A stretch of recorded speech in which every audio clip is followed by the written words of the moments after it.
On the issue of drugs and criminal justice, the Obama administration made it a priority to try to reduce the huge disparity in sentencing for crack cocaine versus powder cocaine. I mean, if cocaine is the problem, why be so much more lenient for one variety of cocaine and so much more strict for the other?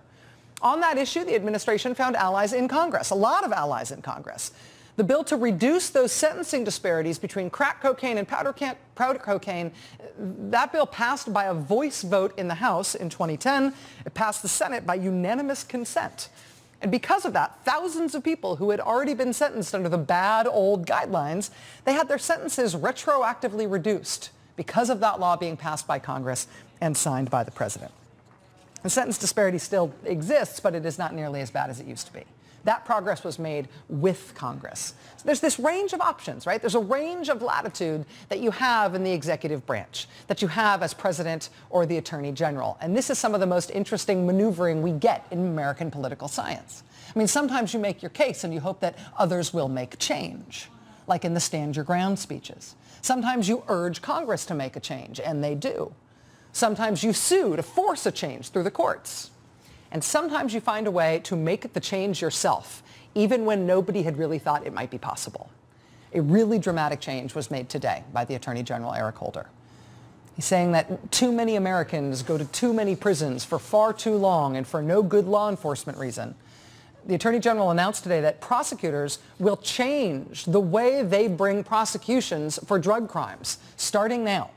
And the change they're going to make is that they are going to not list the quantities of the drugs involved when they bring those charges for some people. Have you ever looked at the different amounts of different drugs that can get you the same sentence? It's weird. It's a very weird table of stuff.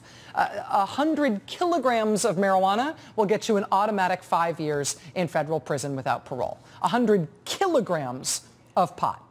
For a mere 100 grams of heroin, you get the same sentence. 5 years in federal prison, no possibility of parole. Look at the sentencing for meth. 100 grams of heroin gets you 5 years, all right? But you'll do the same time for 5 grams of meth. With LSD, you get 5 years in prison for a single gram. All the same sentence for those wildly different amounts of those wildly different drugs. The way the criminal code is written now leads to all of these seemingly arbitrary and sometimes inexplicable results in sentencing between different types of drugs, for what Eric Holder is saying is no particular criminal justice purpose. And so the Attorney General now is making changes, both in the cases that U.S. attorneys choose to prosecute and in the way they prosecute them. This is not Eric Holder changing the law. He can't do that. This is him recognizing that the law comes with all these capricious, counterproductive consequences, both the differences in the way we mete out punishment for one drug versus another, and for the enormous amounts of time to which we sentence nonviolent, sometimes low-level offenders. In order to sidestep that, Eric Holder told the U.S. attorneys today, told prosecutors across the country today, that as long as we are talking about nonviolent people, people who are not in gangs, people who are not selling to kids and all these other criteria, as long as we are talking about nonviolent, low-level offenders, the way we can sidestep what is wrong in the law here is to just not list the amount of the drugs involved in the charging document. If you do not put the amount in the charging document, then you do not trigger the mandatory minimum sentence. And the sentence will happen with more discretion than that, with an eye toward, frankly, reducing the number of people in prison and how long they are there for.